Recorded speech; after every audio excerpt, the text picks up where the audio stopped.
अगर आप देखेंगे, सबसे पहली बात तो ये एक झूठा प्रोपेगेंडा बीजेपी, आरएसएस ये कर रही है पूरे देश में कि वक्फ प्रॉपर्टी जो है वो एक प्राइवेट प्रॉपर्टी है। बीजेपी इसको ऐसा बता रही है कि ये गवर्नमेंट प्रॉपर्टी है, तो ये एक प्राइवेट प्रॉपर्टी है, नंबर वन। दूसरा, एक झूठा प्रोपेगेंडा बीजेपी, आरएसएस और उनके अलाइज की तरफ से किया जा रहा है कि वक्फ बोर्ड के पास देश में 9,40,000 एकड़ जमीन है। ये एक अफवाह फैलाई जा रही है कि 9,40,000 है, कितने 32 स्टेट वक्फ बोर्ड में। अगर आप तमिलनाडु, आंध्रा, तेलंगाना और ओडिशा के 13 हिंदू एंडोमेंट बोर्ड की प्रॉपर्टीज को ले लिए तो यहीं पर 10 लाख एकड़ जमीन हो जाती है। तो ये झूठा प्रोपेगेंडा किया जा रहा है कि आर्मी, रेलवेज के बाद वक्फ बोर्ड। भाई, आप तमिलनाडु, आंध्रा, तेलंगाना और ओडिशा में सिर्फ 13 प्रॉपर्टीज को कैग ने देखा। इन चारों को आप मिला लीजिए, 10 लाख एकड़ हो जाती है। पांचवी बात यह है कि ये जैसा हिंदू धर्म में प्रॉपर्टीज दान दी जाती है, वैसा ही मुस्लिम धर्म में ये दान दी गई प्रॉपर्टी है। अब उसमें गवर्नमेंट का इंटरफेरेंस क्यों हो रहा है? ये आर्टिकल 26 का वायलेशन है। आर्टिकल 26 में लिखा गया कि कोई भी रिलीजियस डिनोमिनेशन अपने मजहब पे भी चल सकता और अपने जो इमूवेबल मूवेबल प्रॉपर्टीज में उसको एडमिनिस्टर कर सकता।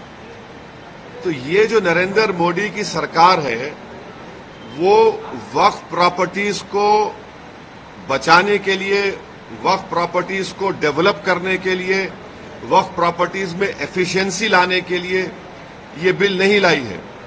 ये बिल इसलिए लाया गया है ताकि हमेशा के लिए वक्फ बोर्ड को खत्म कर दिया जाए। इसकी मिसाल आपके सामने दे रहा हूं। 1995 एक्ट में वक्फ बाय यूजर है, यानी कोई चीज के इस्तेमाल करने की वजह से वो प्रॉपर्टी वक्फ हो जाती है। सर, नमाज हो रही है एक जगह पर, यतीम खाना है, कब्रिस्तान है। अब बीजेपी इस बिल में वक्फ बाय यूजर खत्म कर रही है। वैसे अगर आप हिंदू धर्म में देखेंगे, कई एंडोमेंट बोर्ड्स में देखेंगे, वहां पर बाय यूसेज वो प्लेस रिलीजियस हो जाती है। लॉ में है हिंदू धर्म के एंडोमेंट में। अब आप मेरे को बताइए, एक एग्जांपल दे रहा हूं। उत्तर प्रदेश में 1,21,000 रजिस्टर्ड वक्फ प्रॉपर्टीज है सुन्नी वक्फ बोर्ड में। उसमें से 1,12,000 तो वक्फ बाय यूजर है। जब वक्फ बाय यूजर खत्म हो जाएगा तो कौन सा लॉ अप्लाई होगा उसके ऊपर? एक ये हो गया। ये इनका ये वक्फ बोर्ड बचाने का मतलब नहीं, खींचने का मतलब है। दूसरा उसमें क्या है कि कोई 5 साल जो मुसलमान रहेगा, उसमें लिखा हुआ है प्रैक्टिसिंग मुसलमान रहेगा, वो ही वक्फ करेगा। अब प्रैक्टिसिंग मुसलमान का मतलब क्या है? क्या वो 5 वक्त की नमाज पढ़ने वाला होगा? क्या वो दाढ़ी होगी, सर पे टोपी होगी? क्या वो रातों में जाके मस्जिद में इबादत करेगा? क्या वो कुरान का हाफिज होगा? क्या उसकी वाइफ मुस्लिम होगी या नॉन मुस्लिम होगी? ये तुम कौन होते तय करने वाले? 5 साल प्रैक्टिसिंग मुस्लिम है ना, ये देख लो आप।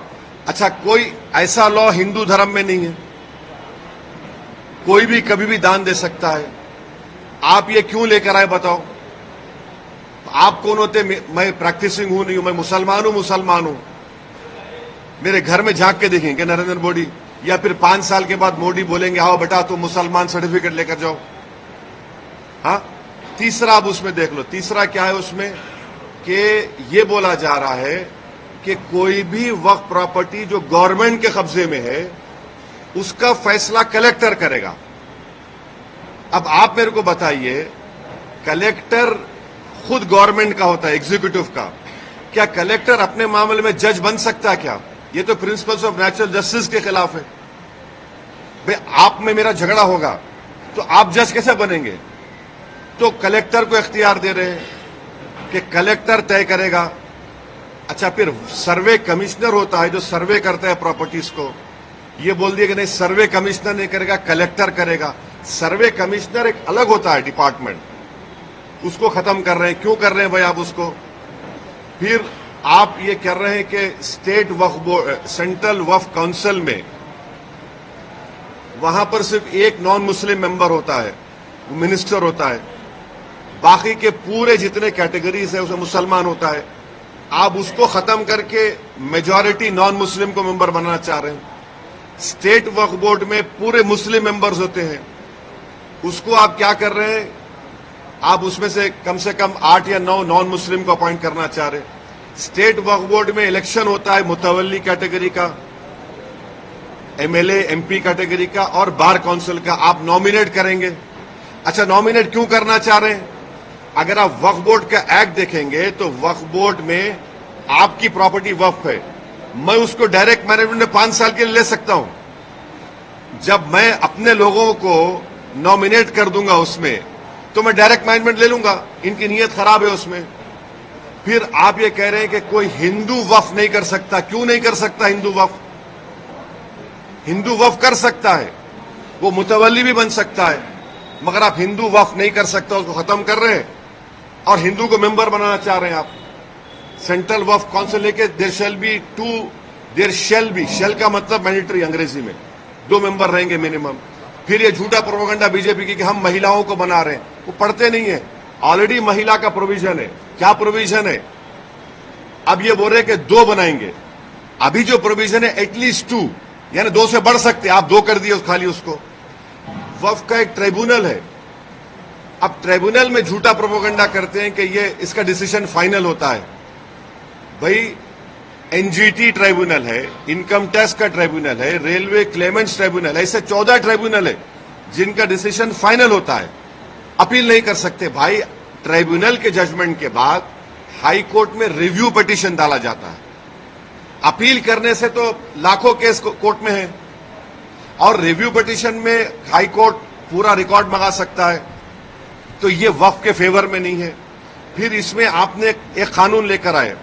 अभी कानून क्या है कि अगर कोई वक्फ की जायदाद को चोरी से बेचता है, उसको 2 साल का रिगरस इम्प्रिजनमेंट, नॉन बेलेबल। अभी मोदी जी के दिमाग में ख्याल आया, क्या ख्याल आया? कि तू वक्फ बोर्ड की जायदाद को बेच दे। मोदी है तो मुमकिन है, क्या मुमकिन है? कि तेरे को 2 साल नहीं, सिंपल इम्प्रिजनमेंट, तेरे को बेलेबल हो जाएगा। तो वक्फ के मफाद में क्या हो रहा है? ट्राइब्यूनल है वक्फ का ट्राइब्यूनल, उसमें एक डिस्ट्रिक्ट जज सीजे अपॉइंट करते हैं हाई कोर्ट के, एक इस्लामिक नॉलेज का जानकार और एक एमिनेंट पर्सन। अब आप क्या करते हैं? रिटायर्ड डिस्ट्रिक्ट जज, रिटायर्ड गवर्नमेंट एम्प्लॉय, कैसे होगा?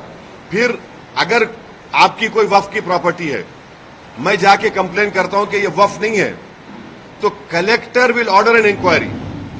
अच्छा, पेंडिंग इंक्वायरी और property will not be Waqf की एक्ट में बोल रहे, बिल में बोल रहे, and there is no time limit for that inquiry, and the collector will do the inquiry as he deems fit.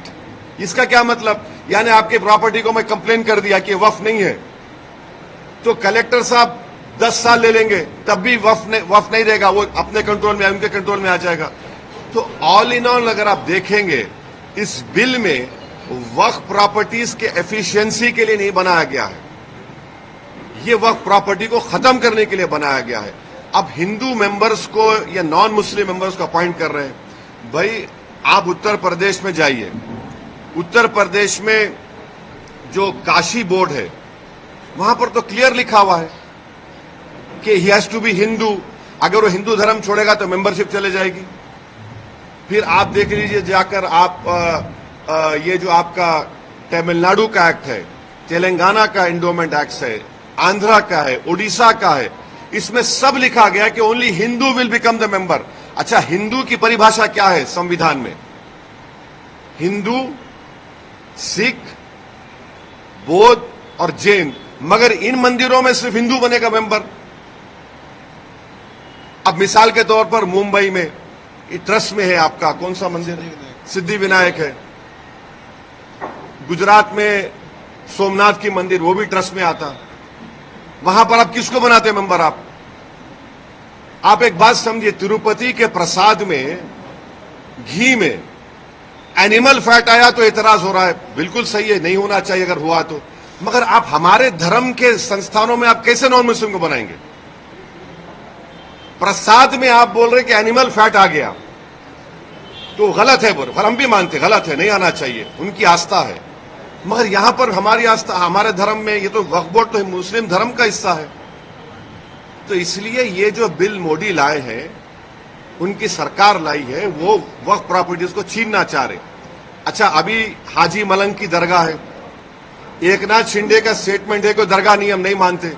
अब ये कानून बनेगा तो कलेक्टर साहब के पास जाएंगे, कोई कलेक्टर बोलेगा नहीं नहीं ये दरगाह नहीं है, ये तो कुछ और है, या इंक्वायरी ऑर्डर कर देगा। ये कैसे होगा बताइए आप? अच्छा एक मिनट ठहरिए, इसमें एएसआई के प्रोटेक्टेड मॉन्यूमेंट्स भी है। एएसआई चाहता है कि पूरा निकाल दिया जाए वक्फ बोर्ड से। एएसआई का सेक्शन 16(1) पढ़िए आप, वो ये बोलता है कि the religious character of any protected monument can never be changed. तो ये इसीलिए हम कह रहे हैं कि ये वक्फ बिल जो नरेंद्र मोदी लाए हैं, वो वक्फ की प्रॉपर्टीज को बचाने के लिए नहीं, वक्फ के प्रॉपर्टीज को एफिशिएंट बनाने के लिए नहीं। अच्छा, जो वक्फ बोर्ड को मुतवल्ली 7% देते थे अपने इनकम का, उसको आप 5% कर दिए। ये कौन सा वक्फ के मफाद में काम कर रहे बताओ आप? तो इसीलिए ये सब एक मुसलमानों से उनकी मस्जिदों को छीनना चाहते हैं, दरगाहों को छीनना चाहते हैं, कब्रस्तानों को छीनना चाहते हैं, इसलिए इस बिल को लाए हैं लोग। एक के बाद एक, एक के बाद मैं कह नहीं जा रहा हूं, भाग